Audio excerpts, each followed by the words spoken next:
Sí, profe. Profe, buenas noches. Hola, buenas noches. Bueno,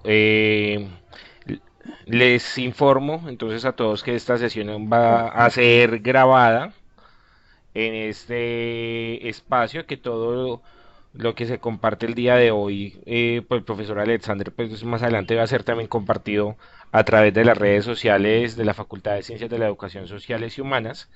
Me presento, para quienes no me conocen, mi nombre es Luis Fernando Mejía, coordinador del programa de comunicación social. En nombre de nuestra línea pues académica de cátedras abiertas, les agradezco a ustedes la asistencia al día de hoy a este espacio dirigido por el docente Alexander Arbey Sánchez Upegui, eh, quien es docente pues de nuestra facultad. El día de hoy vamos a estar entonces con el tema intertextualidad, citación y referenciación. Y la próxima semana, el día miércoles 15, tendremos pues otro tema complementario que ya el profesor Alexander nos va a informar finalizando este espacio. A todos entonces, gracias por su asistencia en este espacio. Les pido por favor que tengan presente seguir los lineamientos que nos va a dar el profesor Alexander para para la realización de las preguntas o inquietudes que se tengan. Y para los asistentes de las cátedras de San Buenaventura o de nuestros programas en convenio que están el día de hoy, pues tomaremos pantallazos en diferentes momentos de la reunión para poder validar su participación en este encuentro. Profesor Alexander, entonces por favor iniciemos y gracias por su presentación.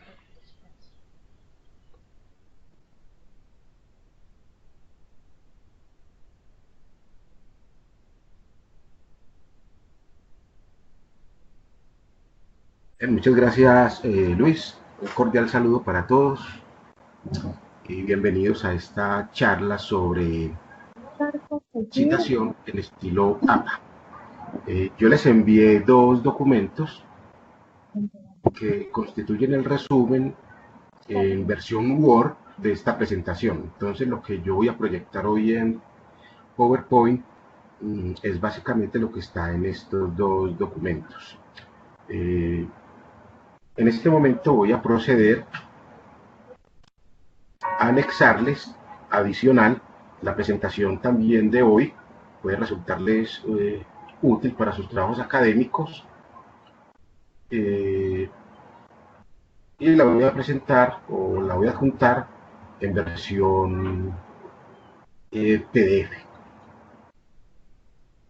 Entonces también la pueden descargar siguiendo la misma ruta de la descarga de los otros dos documentos. Bien, quiero que por favor alguno de ustedes abra sus micrófonos y me informe si pueden ver en pantalla mi presentación en PowerPoint y si me escuchan bien. Sí, señor, lo escuchamos bien y vemos bien la presentación. Sí, profe. Bien, como a veces hay intermitencia en Internet por temas de banda ancha, etcétera, si en algún momento se corta la presentación, no me escuchan, no me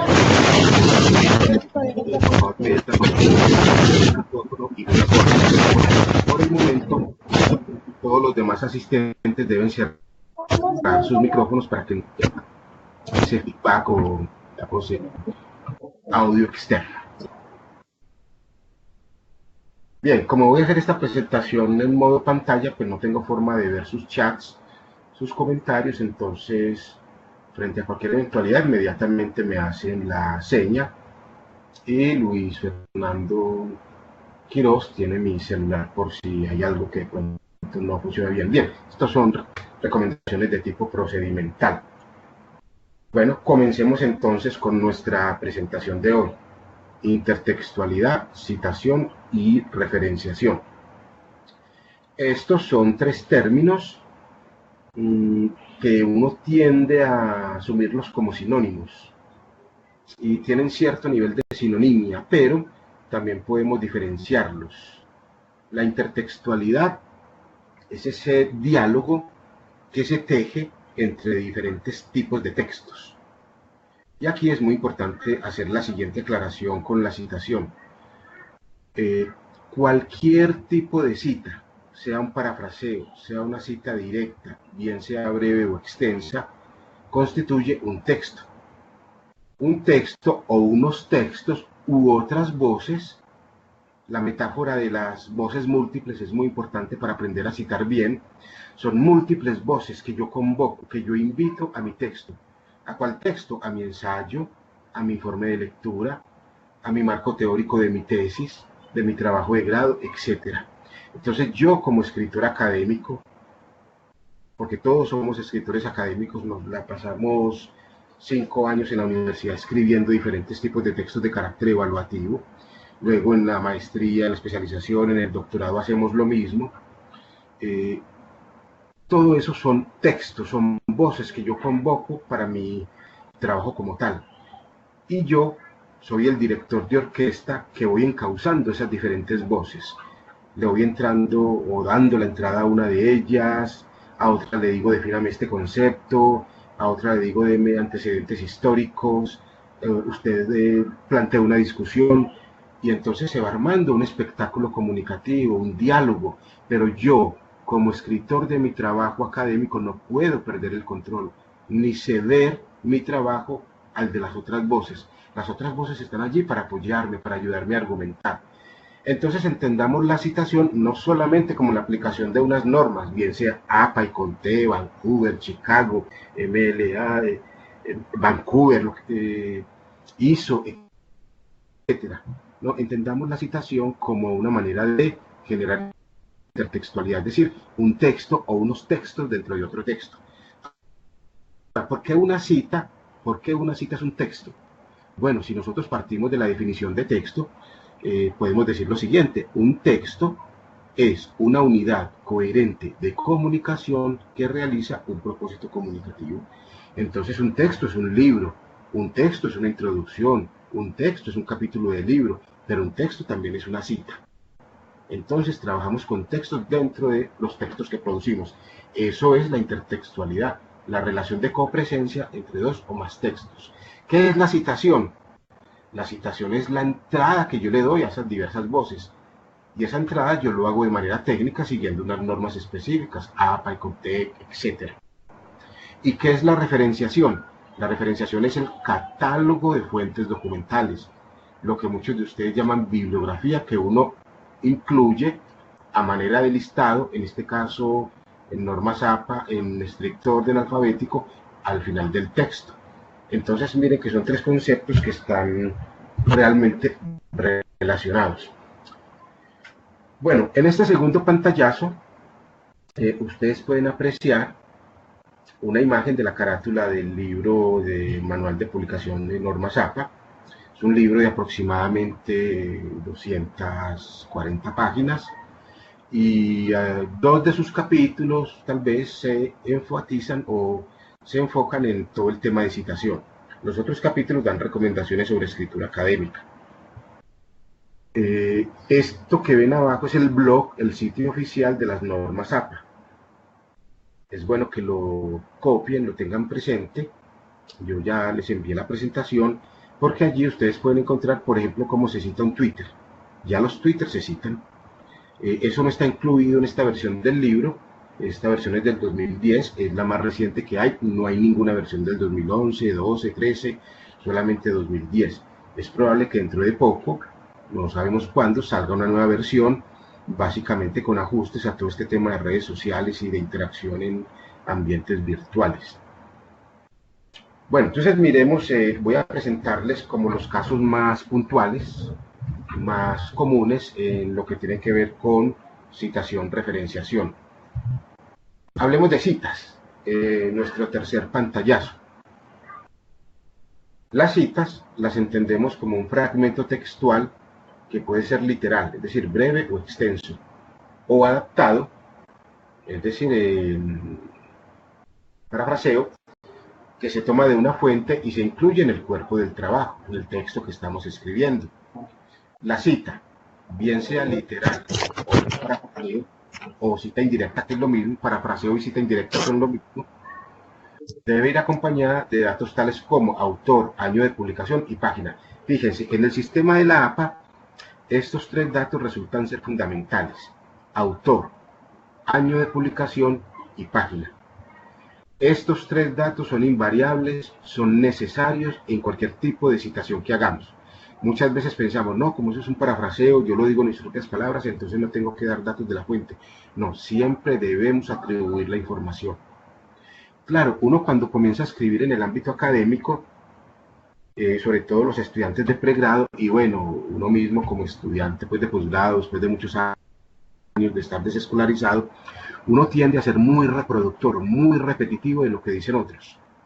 Pero a medida que uno va reflexionando, a medida que uno se va posicionando, va pensando el tema, uno deja de ser reproductor del saber de otros y se vuelve resignificador de lo que otros dicen.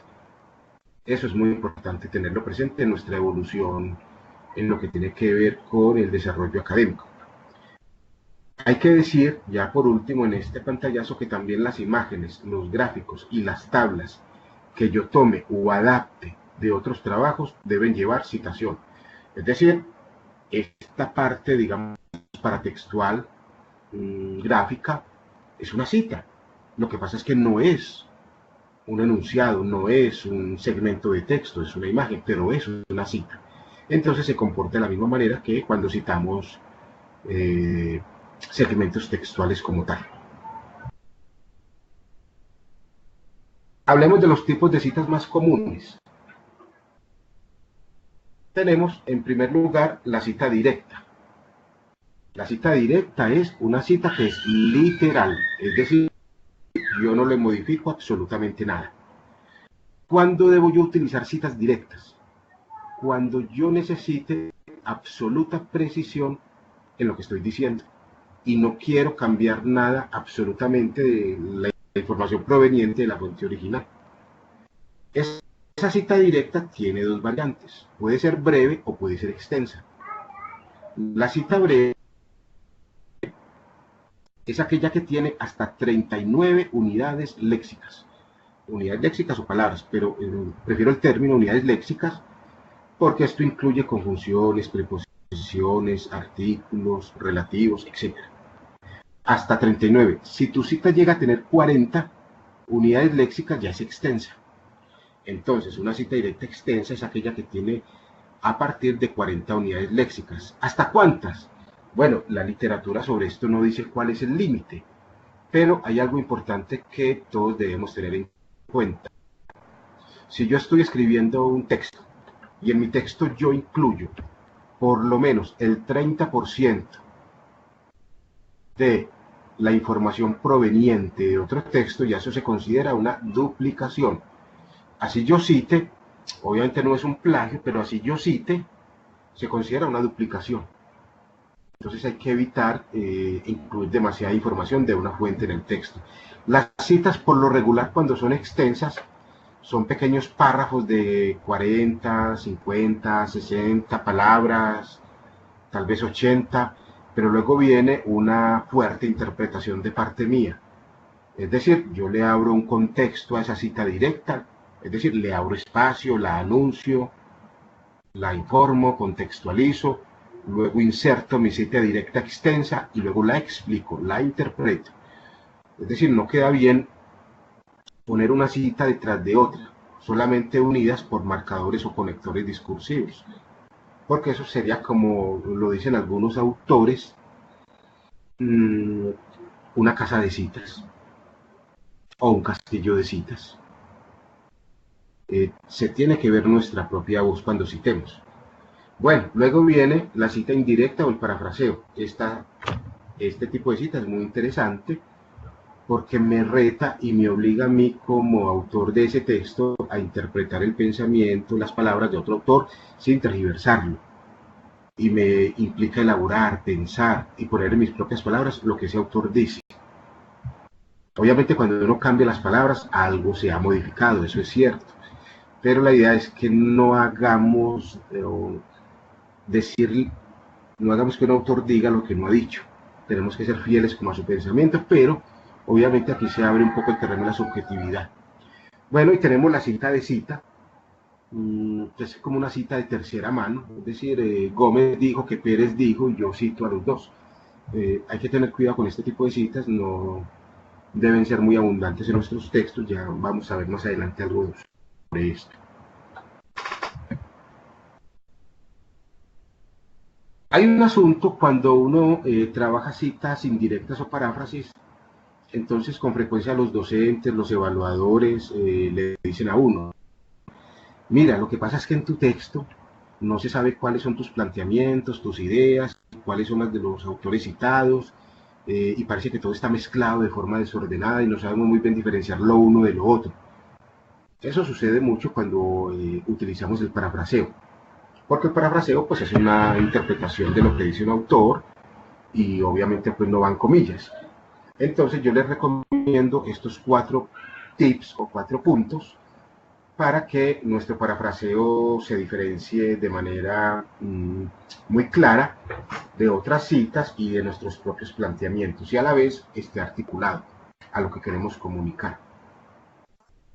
Las citas indirectas o paráfrasis buscan crear un texto paralelo que continúa el estilo o línea discursiva del autor del texto, es decir, de nosotros cuando escribimos, y evita el exceso de citas directas.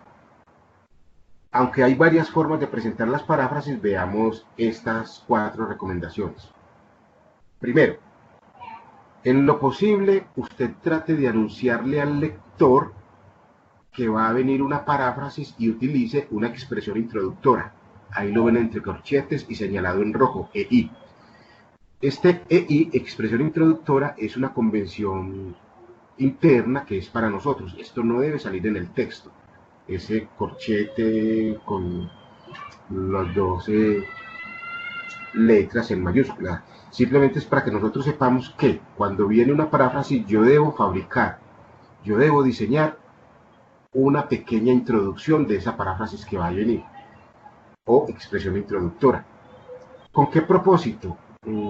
Para que el lector identifique dónde va a comenzar mi paráfrasis y se diferencie claramente de los aportes míos y de otras citas, o del autor que yo cito. Entonces yo abro la paráfrasis con una expresión introductora y en el punto 2 debo cerrar la paráfrasis con la respectiva referencia, es decir, los datos de la fuente.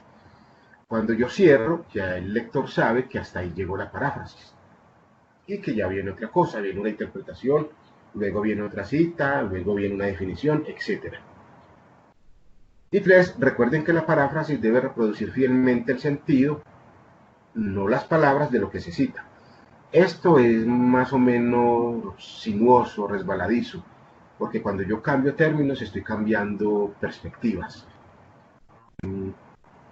Y 4, la paráfrasis debe caracterizarse por su autonomía expresiva. ¿Por qué? Porque es un texto, porque es una unidad coherente de comunicación en sí misma. Bueno, estos 2 primeros puntos, el 1 y el 2, vamos a objetivarlos con algunos ejemplos. Aquí tengo en estos ejemplos, yo señalo en rojo la expresión introductora y señalo en rojo la forma de cerrar la paráfrasis.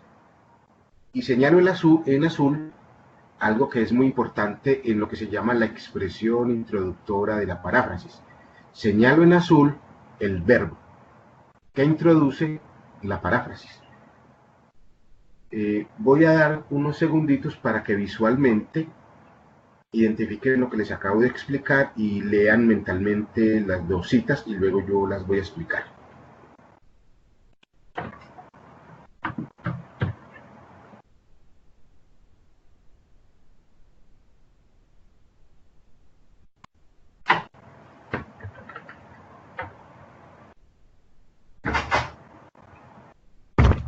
Bueno, entre tanto, mientras van leyendo, quiero que por favor alguien abra su micrófono y me confirme que la presentación va bien y el audio. Hola, profe, sí, se ve clara la presentación y se escucha bien. También lo escucho bien, profe. Gracias, profe.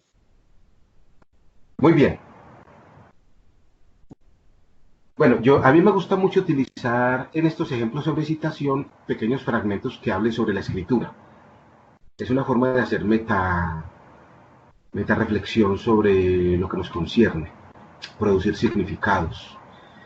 Bueno, entonces fíjense que en la primera yo comienzo con la convención entre corchetes EI, que significa expresión introductora. Por supuesto, esto no debe aparecer en sus textos cuando ya los estén escribiendo. Yo esto lo hago es con fines pues didácticos explicativos. Mi expresión introductora es la siguiente. El profesor Álvaro Díaz Rodríguez 2014 explica que. Hasta ahí es mi expresión introductora. Ustedes pueden diseñar múltiples expresiones introductoras, dependerá de su enfoque comunicativo, discursivo. Esta es una posibilidad. Y señalo en azul el verbo explicar. Este verbo es muy importante, porque este verbo le va a imponer al lector la manera de entender esa cita o esa paráfrasis. Este se llama verbo de reporte. Los verbos de reporte son verbos que se clasifican en verbos de comunicación, verbos de investigación y verbos cognitivos. Los verbos de comunicación son muy potentes para estructurar las expresiones introductorias de la citación. ¿Cuáles son esos verbos de comunicación? Verbos del tipo, por ejemplo, explica, describe, argumenta, señala, plantea, dice, afirma, etcétera, etcétera. Verbos de investigación tienen que ver con procesos investigativos, entonces verbos del tipo como Díaz Rodríguez en su trabajo investigativo del 2008 caracterizó tal cosa, o en sus hallazgos, o a partir de sus hallazgos plantea lo siguiente, o a partir de sus resultados de investigación concluye que. Entonces son verbos que se te convierten como en anunciadores de procesos de investigación. Verbos abstractos son verbos más como resbaladizos, de carácter cognitivo, como Álvaro Díaz Rodríguez piensa que, intuye, vislumbra, cree. Ese tipo de verbos no son muy convenientes en la escritura académica. Utilicemos más verbos de investigación y verbos de comunicación. Bueno, entonces volvamos a la expresión introductora. El profesor Álvaro Díaz Rodríguez 2014 explica que. Esa partícula relativa que es una señal o un indicador de que viene toda una estructura o una información subordinada.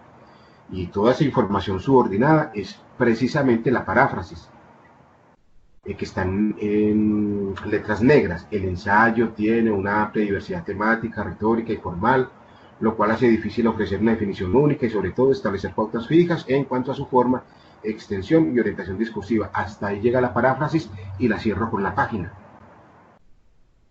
Fíjense que hay tres elementos importantes. Está el autor claramente identificado, está el año y está la página. Esos tres elementos siempre deben aparecer en la citación, sea directa o indirecta. Ahora bien, fíjense que al autor Álvaro Díaz Rodríguez usualmente vemos, o con frecuencia vemos a los autores metidos dentro del paréntesis, con el primer apellido. Entonces en este caso sería Díaz, 2014. Cuando yo saco al autor del paréntesis, lo pongo a conversar y a participar discursivamente con mis planteamientos. Eso es lo que se llama cita integrada. Yo integro al autor a mi discurso. Si yo no quiero integrar al autor, sino que lo quiero encerrar dentro de paréntesis, pues se llama cita no integrada. Ya enseguida lo vamos a ver. Yo utilicé el verbo explica. ¿Quién lo escoge? Lo escoge uno. ¿Por qué elegí ese verbo? Porque me parece que es más consistente con la figura de profesor. Yo lo que quiero aquí plantear es que debemos tener mucha conciencia lingüística sobre los verbos que utilizamos para introducir nuestra citación, porque esos verbos imponen una manera de entender la información. Y cierro con la página respectiva. Ahora, si yo considerara que en mi texto no va a haber ambigüedad, la cita está claramente diferenciada, pues la página la puedo poner dentro del paréntesis 2014, página 65. Es decir, yo tengo esa movilidad posicional con estos elementos. Segundo ejemplo, a este respecto, y viene la expresión introductora EI, Marinkovic, Velázquez, Salazar y Córdoba, 2009, página 38, definen el ensayo como un texto en el cual se exponen ideas acerca de un tema literario, político, filosófico, cultural, social, etcétera, desde un enfoque o punto de vista personal. Fíjense que aquí yo decidí poner la página dentro del paréntesis. Yo eso lo puedo hacer cuando considere que no es necesario cerrar porque no va a haber ambigüedad. Esas son dos formas de hacerlo. Veamos esta otra. Quiero que nos tomemos un minutico para que leamos interiormente la cita 4, bueno, me quedó al revés, la 4.3, y luego yo hago el comentario respectivo. Quiero que identifiquen los elementos que hay dentro de los paréntesis.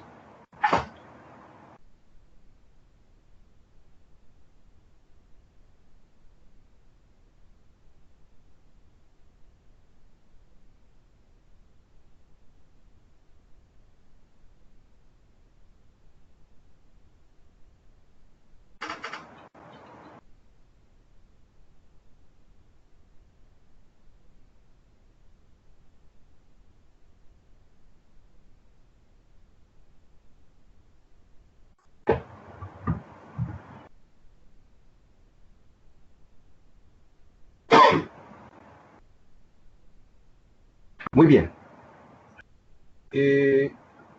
La cita de la parte superior, la primera, que ahí está marcada con el número 4.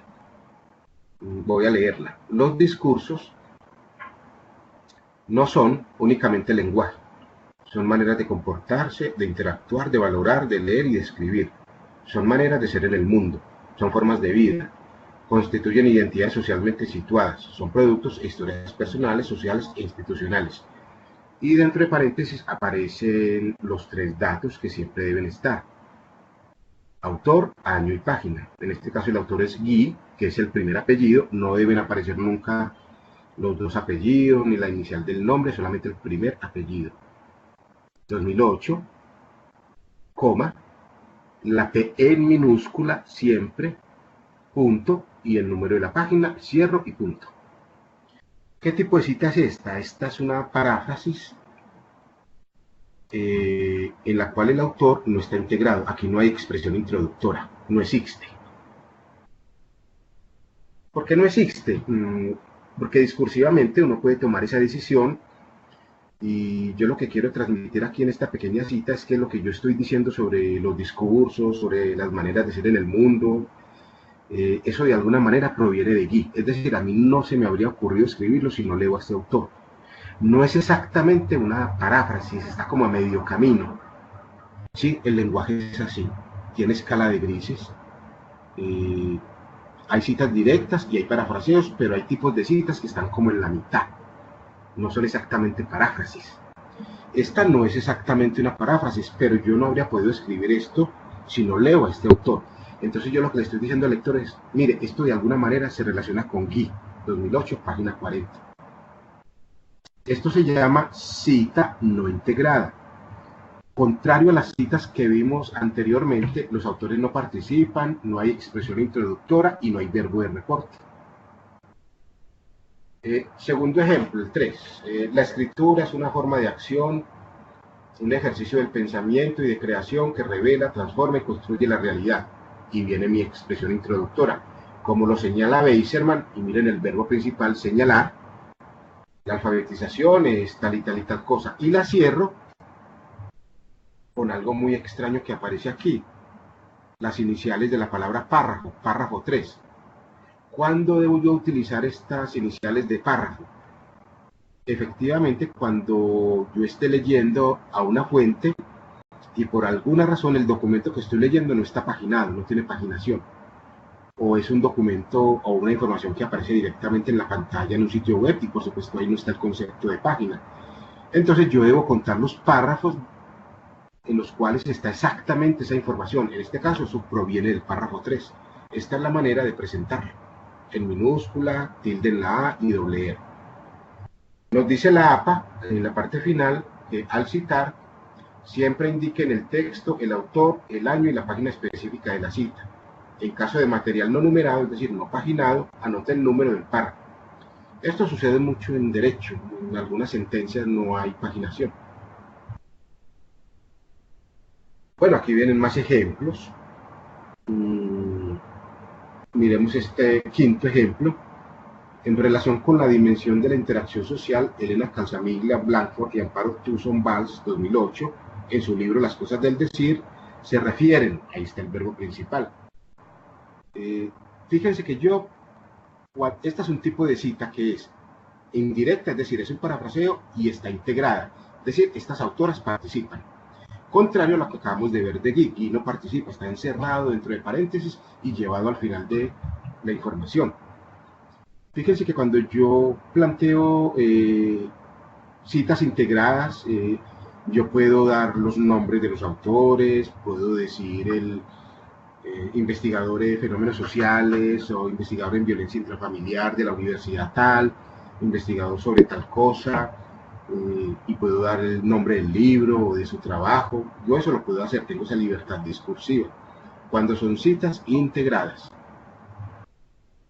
Como la 6, en esta línea de reflexión, Highland ha señalado que la literacidad es tal y tal cosa. Bueno, fíjense lo que nos recomienda la APA aquí en la parte final. Siempre nos han dicho que cuando uno utiliza citas indirectas o paráfrasis no es necesario dar la página, y eso es cierto. Pero la APA dice, al parafrasear o referirse a una idea contenida en otro trabajo, se aconseja indicar un número de página o de párrafo, en especial cuando esto ayude a un lector interesado a ubicar el fragmento relevante en un texto largo y complejo, es decir, se recomienda. ¿Cuál es mi recomendación para ustedes? En lo posible, háganlo así, den la página. Pero si deciden no hacerlo, entonces conserven la consistencia. Si no lo haces, no lo haces en ninguna. Si vas a incluir la página, las incluyes en todas. Es decir, guardar la coherencia formal. Bueno, hablemos de citas directas cortas. En el manual de la APA, las citas directas cortas son las que tienen hasta 39 unidades léxicas o palabras, es decir, menos de 40. Se insertan en el texto y se encierran entre comillas dobles. Un ejemplo. Yo les recomiendo que cuando vayan a citar no comiencen una introducción o un apartado citando inmediatamente, sino que ustedes ofrezcan algún contexto para el lector, hagan un encuadre y luego citen y luego interpreten. Por ejemplo, lo que ven en rojo es un encuadre que yo hago para luego utilizar un conector e introducir la cita. Veamos. La citación no solo es la utilización en un texto del conocimiento previo que se tenga de otros textos, es también una estrategia retórica al servicio de la orientación y finalidad discursiva que tengamos. Hasta ahí mi aporte contextual. Así, ese es un conector que cumple la función de particularizar algo. Así, y viene la cita directa corta. Ahí está señalada en azul las comillas. Mientras escribimos, nos responsabilizamos o no del contenido proposicional de nuestros textos y señalamos de manera explícita nuestra actitud y compromiso ante el conocimiento. Comillas, abro paréntesis y doy los 3 datos: apellido, Beque, primer apellido, año y página 18. Esta es una cita directa corta, pero además de ser cita directa corta es no integrada. Esta autora, Rebeca Beque, no está integrada en el discurso. Por ello no hay expresión introductora ni hay verbo de reporte. ¿Qué quiere decir? ¿Cuándo debo yo utilizar citas integradas o cuándo debo utilizar citas no integradas? Es una decisión que cada uno de ustedes debe tomar. Cuando yo no integro a la autora, como en este caso, le estoy dando más relevancia al contenido, a lo que cito. Cuando yo integro al autor por expresión introductora, verbo de reporte, Rebeca B, que dice que le estoy dando sutilmente más relevancia a la fuente, a la autora. Es cuestión de estrategia discursiva, de conciencia lingüística, que queremos comunicar, en qué queremos hacer énfasis.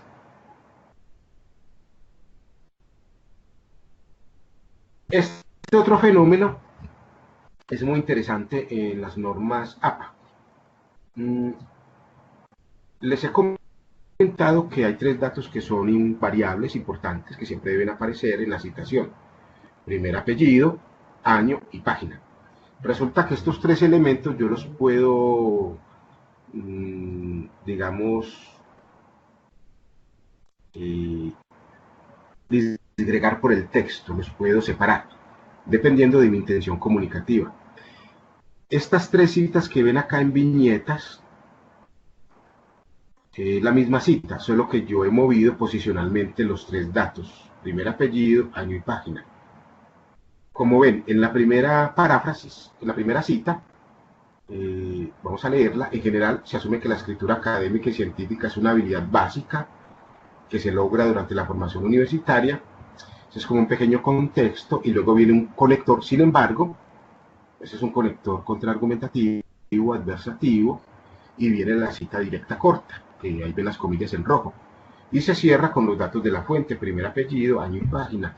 Esta, como lo pueden apreciar, es una cita directa corta y no integrada. Fíjense que el autor no participa. Pero miremos la segunda. De acuerdo con Parodi, 2008, la escritura académica y científica es una habilidad básica que se logra durante la formación universitaria. Sin embargo, y viene la cita directa corta, la alfabetización lingüística superior del discurso no está suficientemente consolidada. Y cierro con la página 77. Esta sigue siendo una cita directa corta, pero ya es integrada. A Parodi yo lo pongo a participar y a conversar. Abro mi expresión introductora, ¿cuál sería? De acuerdo con Parodi. Y el verbo principal es el verbo ser, en presente de indicativo, el verbo es. Y cierro con la página. Y en el último ejemplo, me pareció más importante destacar el criterio temporal. Entonces, en su trabajo o en el estudio de 2008, Parodi argumenta que la escritura académica es tal y tal cosa, y viene la cita directa corta, y cierro con la página. Fíjense que esta también es una cita directa corta, es decir, de hecho todas lo son, solo que esta también es integrada. Y la expresión introductora, ¿cuál es? En el estudio de 2008, Parodi argumenta. ¿Cuál es el verbo principal? Argumentar. Yo pienso que siempre debemos tratar de sacar partido de las riquezas del lenguaje. No se trata de aplicar las normas APA, digamos, sin ponerlas un poco en cuestión, pensarlas, sino tomar decisiones discursivas con respecto a lo que le queremos comunicar al lector. Y de paso aplicar muy bien las normas APA o las normas que estemos utilizando. Citas directas extensas. Comprenden 40 o más palabras. Se ubican en un bloque independiente de texto, sin comillas, y dejando una sangría al lado izquierdo de 2.54 centímetros. Este tipo de citas deben contener la ortografía, la gramática, la puntuación de la fuente original, y se deben proporcionar siempre los datos de la fuente. Volvemos a lo mismo, autor, año y número de página. Un ejemplo. Quiero que nos demos unos segunditos para que lean la expresión introductora, el ejemplo, e identifiquen si esto es una cita integrada o no integrada.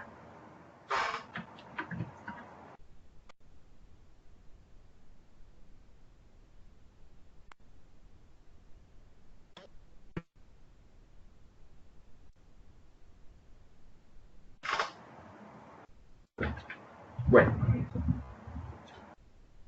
las citas directas extensas son aquellas que tienen a partir de 40 palabras. Estas citas no deben llevar comillas, ni deben ir en cursiva, ni en un tamaño de fuente menor. Simplemente, como ustedes lo ven ahí en pantalla, hay una sangría del lado izquierdo de 2.54. Y en el lado izquierdo se conserva la misma alineación del resto del texto.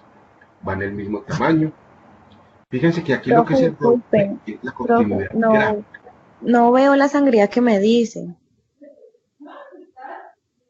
Aquí lo que se... Bueno, como esta es una presentación en Power, miremos la expresión introductora. Según lo plantean Sánchez y Mesa, 2010, dos puntos, se baja un espacio y viene la cita, que es como un pequeño bloque. Ajá. Si ustedes lo miran en el lado izquierdo, hay como el bloque está corrido un poco más hacia adentro.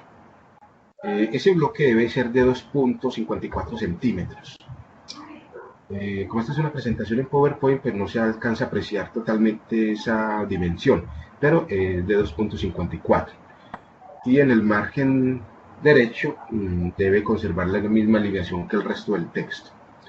Es decir, uno identifica una cita directa extensa por, digamos, por este recurso gráfico, ortotipográfico en el diseño.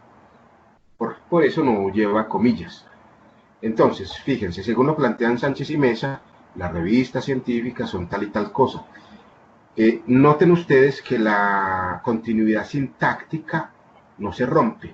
Lo que se rompe es un poco como la continuidad gráfica en diseño. Entonces, esta es la manera de presentar las citas directas extensas. De todas formas, en el documento que les envié de Word, guía de citación, ahí aparece, digamos, como mucho más explícito esta forma de presentar la citación extensa. Cita. La recomendación es que usted emplee las citas secundarias con moderación, como por ejemplo cuando el trabajo original ya no se imprime, pues, o el libro ya no existe, o no se puede encontrar a través de las fuentes habituales, o no está disponible, o está escrito en un idioma que no conocemos. Veamos un ejemplo. Aquí tenemos varios fenómenos en esta cita de cita. A ver, en primer lugar es una cita de cita. Y en segundo lugar es una cita extensa también. Fíjense que el tema de la citación es dinámico, puede haber varios fenómenos dentro de una cita como tal. A ver, resulta, si ven en la parte inferior, hay una fuente que está en verde, que es Calzamiglia, Blanford y Toussaint Valls, 2018, en un libro que se llama Las cosas del decir, Manual de análisis del discurso. Bueno, resulta que yo estaba leyendo a estas dos autoras, y por allá, en la página 16 de ese libro, yo me encontré que ellas citaban a un señor que se llama Walter Ong, ahí como lo pueden apreciar al final de la cita. Walter Ong, ellas lo citaban a él en un texto de 1984 y precisamente en la página 84 de ese libro de Walter Ong. Y la cita es esta cita que ustedes ven ahí en pantalla, que es extensa, que comienza con lo siguiente: Platón consideraba la escritura como una tecnología externa y ajena, lo mismo que muchas personas hoy en día piensan de la computadora, puesto que en la actualidad ya hemos interiorizado la escritura de manera tan profunda y hecho de ella una parte tan importante de nosotros mismos, nos parece difícil considerarla una tecnología como por lo regular hacemos con la imprenta y la computadora. Eso lo dijo Walter Ong, y ellas tomaron esta cita extensa de Walter Ong y la pusieron en el libro de ellas en la página 16. Hasta ahí pues muy bien. Yo precisamente me leí la página 16, me gustó mucho esta cita de Walter Ong y la quise incluir en mi trabajo. Si ustedes van a hacer lo mismo, entonces deben poner la cita, sea extensa, sea breve o sea un parafraseo. Cuando la cita termine, deben poner al autor original que lo dijo, en este caso Walter Ong, 1984. La página 84, pero si la página no la pueden recuperar, no es problema.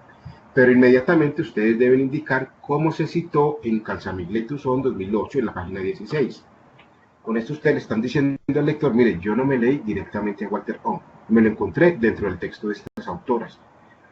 Y en la lista de referencias de sus trabajos no deben poner a Walter Ong, sino a estas autoras, en las cuales ustedes encontraron a esta o a esta fuente. Digamos, esa es la manera de hacerlo. En todo caso, no es muy recomendable la cita de citas. El libro ya no se encuentra, no se consigue, está escrito en un idioma que no conocemos. Hay que utilizarlas con moderación. Sí, adelante. Profe, ¿qué pasa si, digamos, en este ejemplo que usted pone, no fueran estas dos autoras, sino un documento oficial, como un Por documento de favor, la ONU, un documento un poco institucional? más, un poco más fuerte, por favor, no te escucho bien. Profe, le Un pregunto es, poco más fuerte, por favor. Bueno, el audio se está yendo, tal vez hay problemas de internet. Puedes tal vez, escribir la pregunta en el chat y después la Alexander, profe resolvemos. Alexander, ¿me escucha a mí? Muy intermitente. Profe Alexander, ¿me escucha? Sí, Profe Alexander, lo que pregunta el estudiante es que ¿cómo sería el ejemplo anterior donde mostraba lo de la parte de lo de las autoras? Si fuera un documento oficial, ¿cierto? ONU, Presidencia de la República, entre otros. esta última parte no la escuché. Está débil la señal. Eh, escribe por favor la pregunta y ya la vemos. Parece que la banda ancha está muy transitada hoy. Entonces la escribe por favor y enseguida la resolvemos. Bueno, yo les recomiendo que cuando estén leyendo para sus trabajos académicos utilicen fichas bibliográficas. Esto que ven en pantalla es un modelo de ficha bibliográfica en la cual en la parte superior uno pone la fuente en el sistema de citación que uno esté utilizando, en este caso APA. Luego viene un campo de intertextualidad donde usted comienza a trabajar con esta fuente, a citar, a contextualizar, a generalizar, plantear definiciones, preguntas, etcétera. Hipótesis que te surjan de esa lectura, palabras clave, observaciones personales e interpretación. Me parece muy importante que se trabaje con fichas bibliográficas porque es una manera de objetivar la lectura. Y sobre todo cuando estemos haciendo trabajos de investigación, digamos, como de largo alcance. Voy a abrir por acá un hipervínculo y les muestro una ficha de lectura auténtica. Fíjense que en la parte superior aparece la referencia. Es un libro. Esa referencia está bien hecha, no hay que corregirla. Esa es la idea, que yo después la corte y la pegue en mi trabajo académico. Y luego viene la parte de intertextualidad y viene todo mi ejercicio de lectura, donde yo voy combinando citas directas cortas, citas directas extensas, parafraseos, reflexiones mías, contextualización, preguntas, etcétera, etcétera. Yo puedo trabajar este tipo de fichas a partir de una sola fuente o a partir de 2, 3 o 4 fuentes o más. A mí me parece más productivo trabajar varias fuentes porque se puede armar un mejor diálogo. Fíjense que si ustedes tienen una ficha, en este caso esta ficha tiene 4 páginas. Si tu ficha queda bien citada, sin errores de ortografía, si la escribes pensando en el lector, tú cortas estas 4 páginas y te las llevas para tu ensayo, o para tu informe, o para tu proyecto, o para el marco teórico de tu tesis. Y si llegas a tener 5, 6, 7 fichas, ya tienes un capítulo o ya tienes un artículo. Entonces lo importante es que en el marco de la citación, normas APA, siempre trabajemos con fichas bibliográficas, sobre todo si estamos escribiendo tesis de maestría y de doctorado. Eso es fundamental, porque es una manera de sistematizar lo que vamos leyendo, de objetivarlo. Y esto lo vamos guardando en carpetas con categorías por palabra clave. Eso es muy importante que lo hagamos siempre.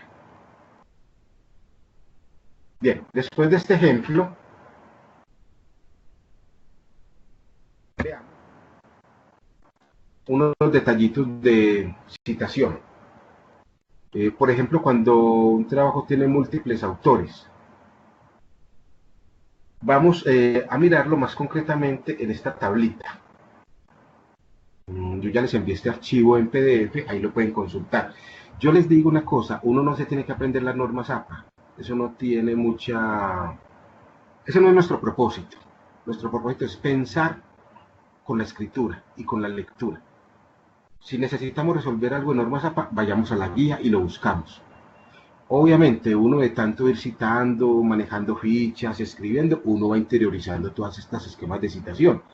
Pero lo importante es lo que hacemos con el lenguaje. Pero siempre vayamos a las guías, por eso se las envié hoy. Simplemente para ilustrar, no lo voy a leer, ya queda como material de estudio. Por ejemplo, un trabajo realizado por un solo autor, en el caso de Walker, 2007. Siempre que usted cite a Walker, siempre será Walker 2007, más la página si es del caso. Si un trabajo tiene dos autores, como Walker y Allen 2004, siempre serán Walker y Allen 2004. Cuando un trabajo tiene tres autores, en este caso Bradley, Ramírez y Soho, 1999, siempre en la primera cita siempre tenemos que poner a Bradley, Ramírez y Soho, pero a partir de la segunda cita, sea una paráfrasis, una cita directa, será Bradley et al. Et al quiere decir y otros. Se escribe sin cursiva y con punto después de al, porque al es una abreviatura que significa alí, se suprimen las dos i. Cuando un trabajo tenga cuatro autores, Bradley, Ramírez, Soho y Walsh, la primera vez se mencionan a todos, pero la segunda vez en adelante solamente será Bradley et al. Cuando tenga cinco autores, Walker, Allen, Bradley, Ramírez y Soho, la primera vez se mencionan, la segunda vez en adelante solo Walker et al. Si un trabajo tiene seis autores, simplemente de la primera vez es Warstein et al, porque son muchos. Esto es muy frecuente, por ejemplo, en artículos de ciencias básicas y aplicadas, donde hay trabajos que tienen hasta 20 o 30 autores. En ciencias sociales y humanas es muy frecuente que sucede. Bien. Fechas en obras clásicas. Este es un error que cometemos frecuentemente nosotros. Voy a leerlo. Cuando una fecha de publicación resulte fuera de lugar, tal como sucede para algunos trabajos muy antiguos, cite el año de la traducción que usted utilizó, precedido por la abreviatura TRAD en cursiva, o el año de la versión que usted utilizó, seguido por versión. Ejemplos. Y aquí viene una cita de Aristóteles. Sea pues la retórica la facultad de discernir en cada circunstancia lo admisiblemente creíble. Aristóteles, trad, punto, en 2007, página 86. O lo puedo hacer de la otra manera, Aristóteles, 2007, versión en cursiva, página 86. Porque quedaría muy fuera de lugar uno poner Aristóteles 2007.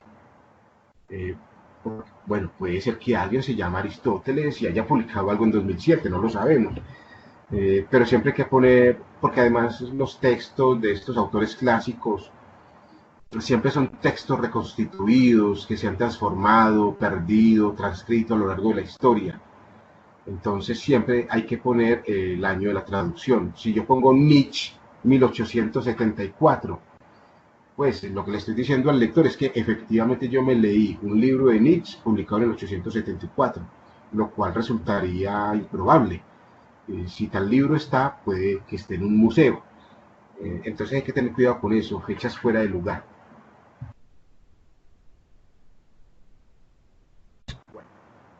Acá no voy a, digamos, a leerlo, voy a simplemente a explicar un poco los esquemas. Ya estamos en lista de referencia, ya terminamos la parte de citación.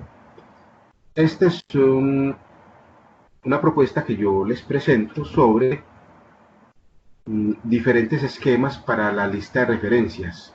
Si ustedes ven en la parte superior, dice referencia de libro impreso. Yo señalo con círculos en colores y numerados los elementos que debe tener este tipo de referencia de libro. Es un tanto didáctico. ¿Cuáles son los elementos de un libro? Por ejemplo, si se fijan en la parte inferior, en el listadito numerado, dice 1. El autor debe poner los apellidos completos e iniciales de los nombres. Y si se fijan en el ejemplo de la parte superior, entonces están los apellidos, Sánchez Upegui, coma, y las iniciales de los nombres, Alexander Arbey, y como son abreviaturas deben terminar con punto. La APA dice que solo iniciales de los nombres. Esto pues ha tenido objeciones. Hay editoriales universitarias que dicen, no, a mí no me interesa utilizar solo iniciales, yo quiero que el lector sepa de una vez los nombres de ese autor o de esa autora. Esta es una decisión que ustedes pueden tomar, lo importante es que sean consistentes. Punto 2, año entre paréntesis, el año de la publicación de ese texto. Es el año, no el mes ni el año, sino solamente el año. Y cierras paréntesis y pones punto. Como es un libro, los títulos de los libros siempre deben ir en cursiva. Y después del título del libro debe venir la ciudad. No el país, sino la ciudad donde ese libro se editó. Luego vienen 2 puntos y debes poner la entidad responsable de esa obra. En este caso, Católica del Norte, Fundación Universitaria. En ese ejemplo, si ustedes se fijan, en el lado derecho aparece una flechita y ahí dice sangría francesa de 1.25. Ustedes le deben dar sangría francesa a las referencias para que luzcan de esta manera. Eso se hace en Word. Ustedes se van a la parte superior de Word, allá dice párrafo en una casilla, despliegan el cuadrito y ahí aparece la opción de sangría francesa. Bueno, quise explicar este esquema porque más adelante en la presentación se encuentra en este otro esquema, cómo referenciar un libro que ya no es impreso sino digital. Es exactamente lo mismo, lo único que cambia es que en el punto 6 usted dice o escribe recuperado de y debe poner el enlace que lleve directamente a ese libro. Usted no debe poner www.ucn.edu.co porque el portal de la institución es enorme, o www.usbmed.edu.co, no, sino el enlace que lleve directamente a ese material. Y ahí aparecen, digamos, los elementos numerados. Bueno, no lo voy a explicar, queda como elemento pues, de estudio y de consulta permanente. Incluso esta presentación se ve muy bien en los dispositivos móviles. Si es un libro escrito por varios autores, aquí tienen también, digamos, el esquema. Yo solo quiero mostrarles lo que les propongo para que lo reconozcan y luego lo trabajen. ¿Qué es un capítulo de libro? Aquí están los elementos que debe tener un capítulo de libro. Sobre esto lo que quiero comentar es lo siguiente. A ver, uno cita el capítulo de un libro solamente cuando ese libro tiene sus capítulos escritos por diferentes autores. Yo creo que todos hemos visto libros sobre determinadas temáticas y cada capítulo tiene un autor distinto o varios autores. En ese caso es cuando uno cita capítulo de libro, pero por ejemplo, yo en este momento tengo en mis manos un libro muy interesante que se llama Construir la realidad, el futuro de la psicoterapia, y el autor es Kenneth Hergen. Este libro tiene varios capítulos, pero todo el libro y todos los capítulos fueron escritos únicamente por Kenneth Hergen, de tal manera que yo aquí no cito capítulo del libro, yo solamente cito lo que me encontré o me pareció importante en la página 143, en la página 20, en la página 200, en la página 300. Pero si este libro, Construir la realidad, estuviera escrito por varios autores, en cada capítulo, ahí donde yo cito capítulo del libro. Y esta es la estructura para que ustedes la estudien. ¿Yo qué digo con estos esquemas de referencias? Miren, una vez hecha la primera, todas son iguales, lo único que cambian son los datos. Esta estructura es la misma para todos los capítulos de libros. La estructura del libro es la misma para todos los libros, independiente del libro. Entonces uno va interiorizando un poco todos esos esquemas. ¿Cómo citar una tesis de maestría o doctorado? Ahí está el esquemita.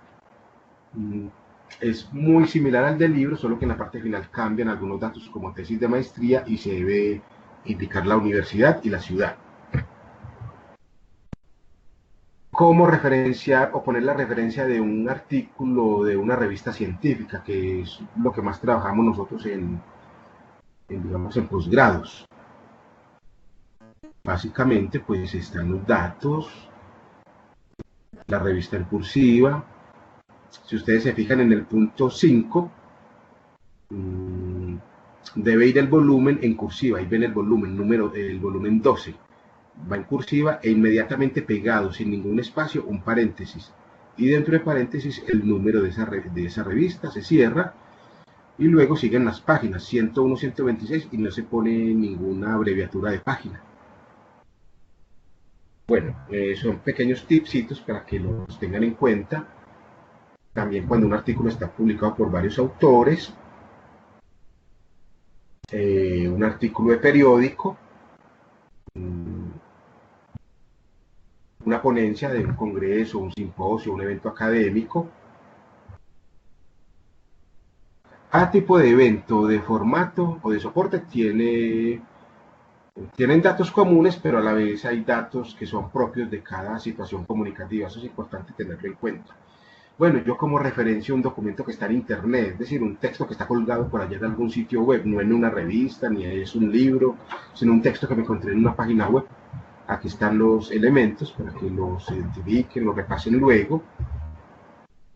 Página web, sigo un poco con eso. Si yo quiero citar una película o una grabación musical, entonces aquí están los elementos. Sí, dime. ¿Qué pasa si el año, o sea, el año que se debería referenciar ahí en el slide anterior de una página web es el año en el que uno lo leyó, en el año en el que eso se supone que se publicó?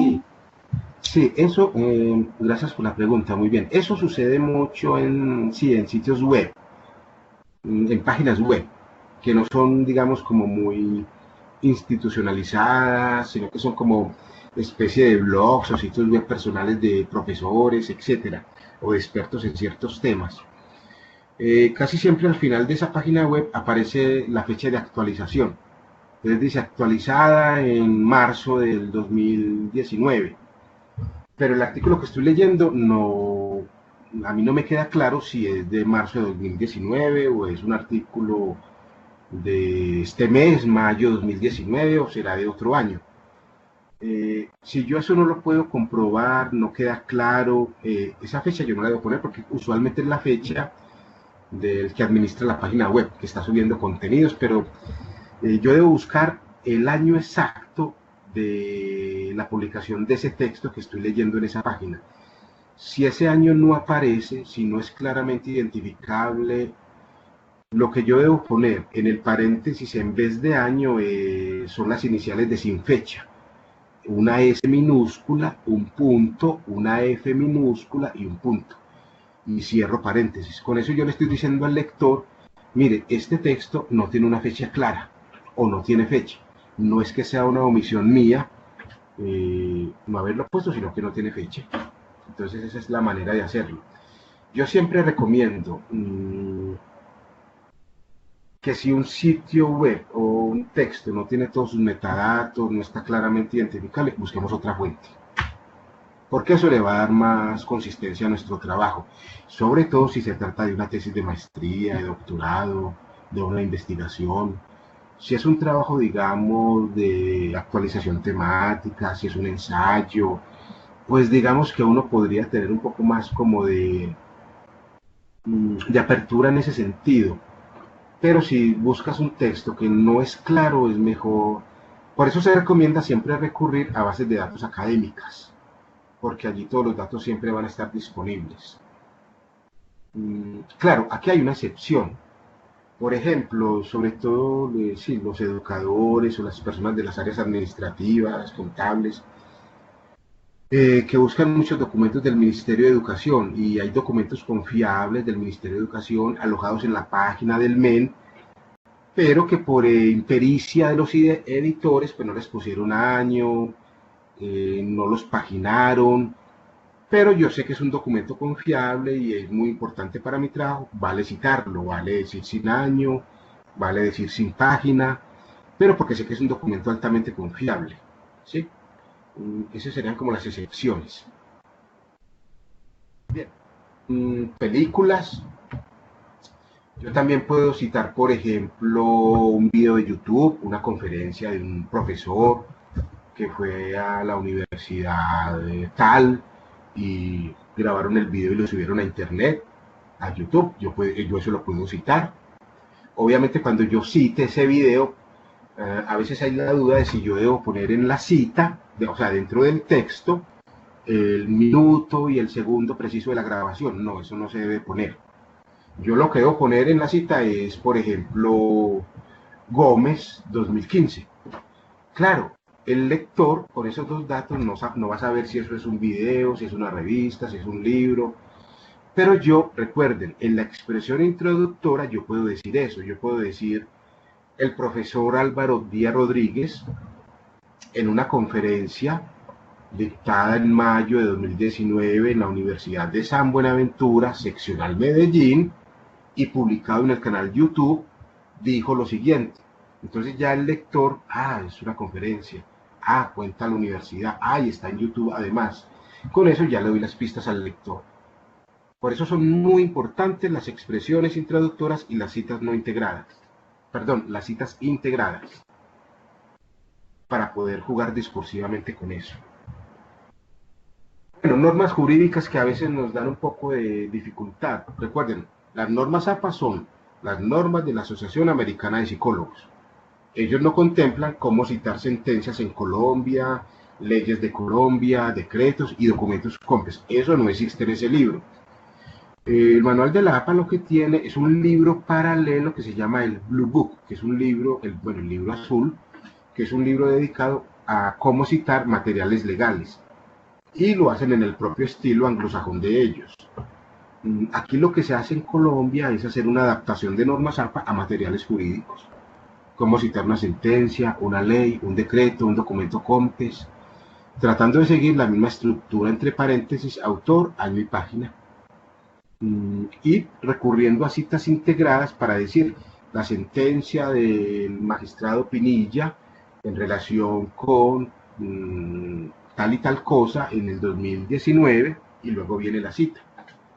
Bueno, aquí van a encontrar ustedes cómo citar la Constitución y cómo poner la referencia además.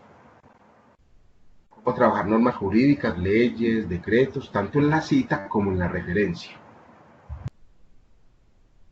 Solamente quiero pues mostrarles lo que hay para que ya sepan cómo consultarlo, cómo citar una sentencia a las altas cortes y cómo referenciarlas.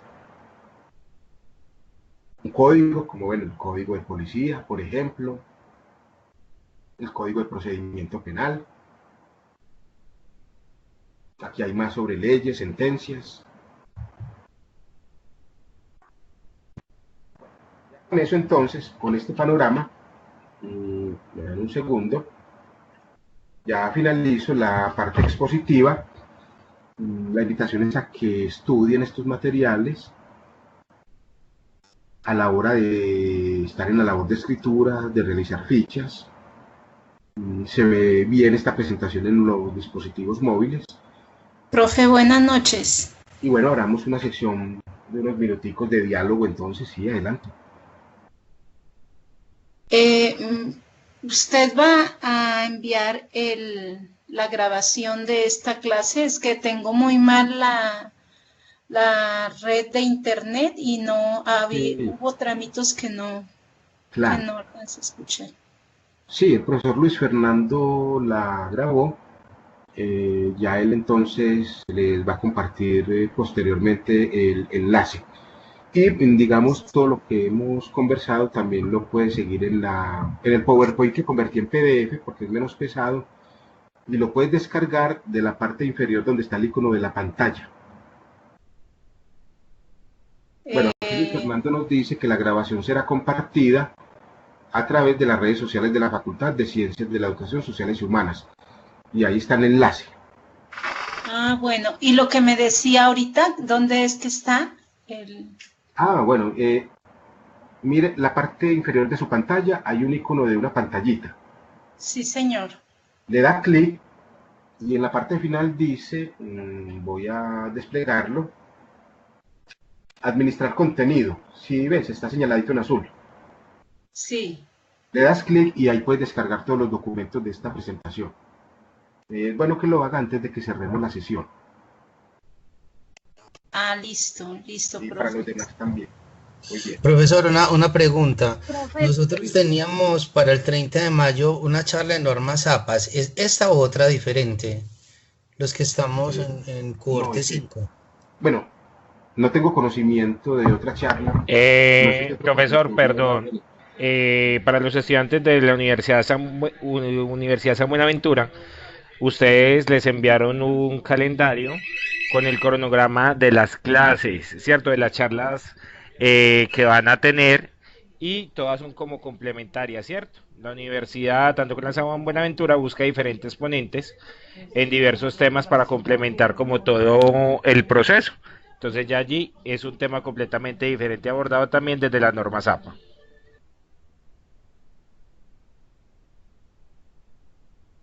Profe, buenas noches. Buenas noches. Tengo una inquietud con respecto al tema que abordábamos de los textos que no tienen fecha. Yo he visto que a veces colocan fecha de consulta o consultado, algo así. ¿Eso es correcto o como Eh, tú? Bueno, si nos atenemos estrictamente a las normas APA, no es correcto. Digamos, antes, en la versión anterior de normas APA, sobre todo cuando eran textos electrónicos, uno debía indicar el día de consulta, fecha de consulta, además de la fecha de publicación como tal del texto. Ya poner la fecha de consulta o de descarga del texto, ya eso no aplica, ya no es necesario. La única fecha que uno debe poner es la fecha de publicación del texto, publicación real. Es lo único. Ahora, si el texto no tiene fecha, no porque yo no la haya visto o se me haya pasado el dato, sino porque efectivamente no hay fecha, o la fecha no es clara, porque no es la fecha de actualización del portal, sino del documento, de la escritura y publicación de ese documento, entonces la única variante que yo tengo ahí es poner S.F, quiere decir sin fecha, son las abreviaturas. Pero como digo, tenemos que sopesar.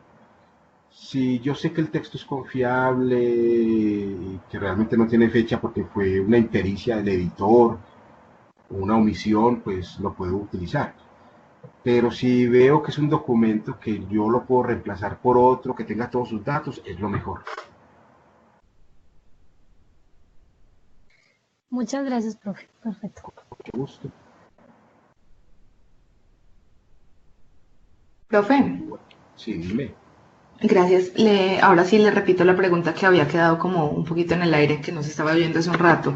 Mi pregunta es, por ejemplo, en mis trabajos utilizo muchos textos oficiales, institucionales.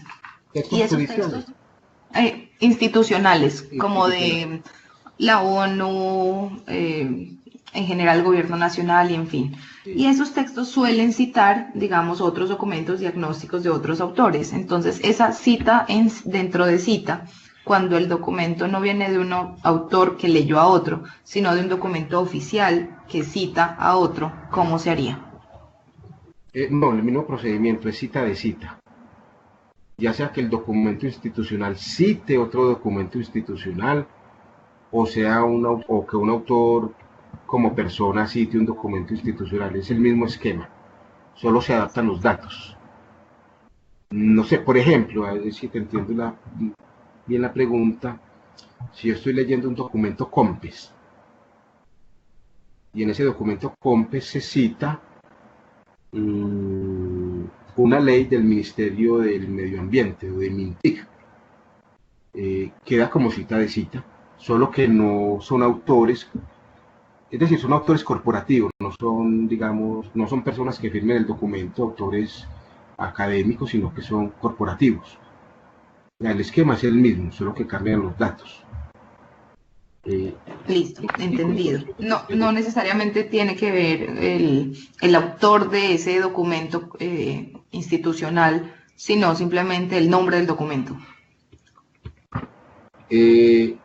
No, si tú vas a citar dentro de tu texto, la cita, no hablamos de referencia, sino cita. Entonces, la cita debe tener 3 elementos: autor, año y página. Bien, el autor puede ser una persona si el documento está firmado por una persona, es decir, si tiene un autor identificable. Generalmente los documentos del gobierno, pues aparece en la contraportada una lista de 10, 15 personas que fueron los que escribieron el documento, pero ellos, digamos, aunque son autores, realmente la autoría se le asigna es a la entidad contratante o a la entidad responsable, en este caso Ministerio del Medio Ambiente, Congreso de la República, Secretaría Profe, de Educación de y a esa Medellín. entidad, qué pena, a esa entidad se le puede acortar el nombre, por ejemplo, Ministerio de Ambiente y Vivienda, y se puede decir MINTIC, MINAMBIENTE, algo así. Sí, la abreviatura convencional que se utiliza. Yo, por ejemplo, lo que te recomiendo es que la primera vez que lo cites dentro de tu texto, lo hagas con una citica integrada, en donde tú digas algo como esto. Voy a poner un ejemplo hipotético. En relación con la política de comedores estudiantiles, plan de alimentación primaria, la Secretaría de Medellín, en asocio con la Gobernación de Antioquia, en el año 2019 plantearon tal y tal cosa. Y ya luego, si lo sigues citando, ya utilizas las abreviaturas Secretaría de Educación, Gobernación, o MINTIC, o el MEN, Ministerio de Educación Nacional. Y si hace una cita de cita, aplican lo mismo. Ministerio de Educación Nacional, como se cita en documento COMPES del 2018, algo así.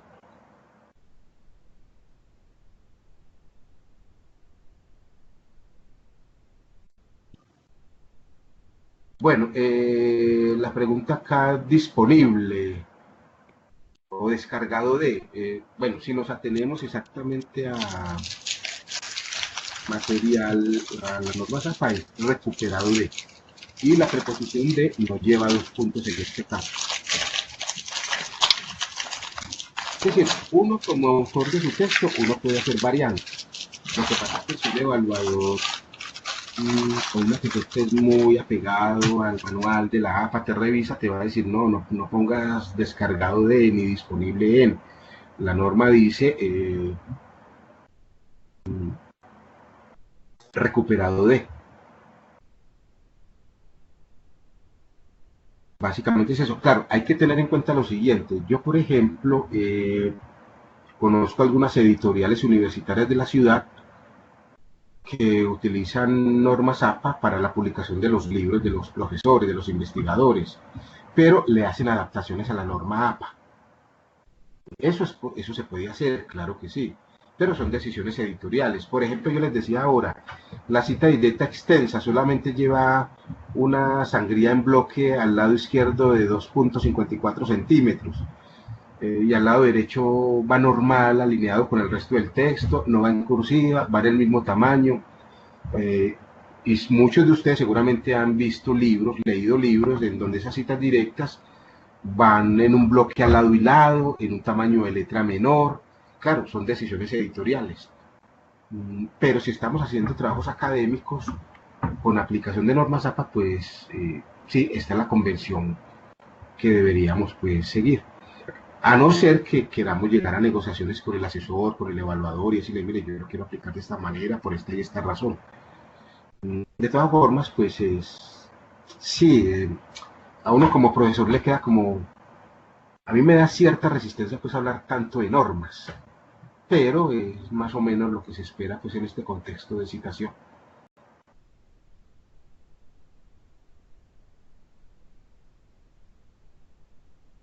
Muy bien, no sé si hay algún comentario final.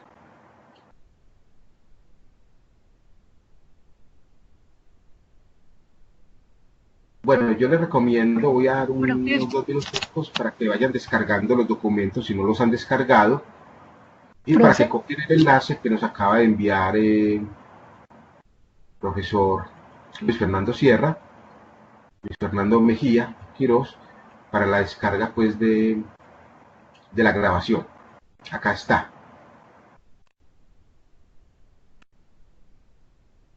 Sí. Profe. Sí, claro, te escucho. Gracias. Una inquietud en el tema de referencias en norma Zapa. ¿El año se coloca entre paréntesis, encerrado en paréntesis o pues generalmente yo no lo utilizo, pero no sé, tenía como la inquietud. Gracias. Sí, en las referencias, el año es un dato necesario, a no ser que no exista. Entonces, en el caso se pone SF sin fecha. Pero siempre ese dato debe ir dentro de paréntesis. Y antes de cada paréntesis un punto. Sí, siempre Profe, debe aparecer ese dato. y si son dos nombres, igualmente las dos iniciales de los dos nombres del autor. Sí, Ok. sí, lo que indica la APA es apellidos del autor. O si no tiene los dos apellidos, el apellido que tenga. Y las iniciales de los nombres o el nombre. Y si son 2, 3, 4 autores, el esquema es el mismo. Y entre el último autor y el penúltimo debe ir la I copulativa, nuestra Y. O si son autores que yo consulté y es una fuente que está escrita en otro idioma, pues entonces va la I comercial, el ampersand, no la Y.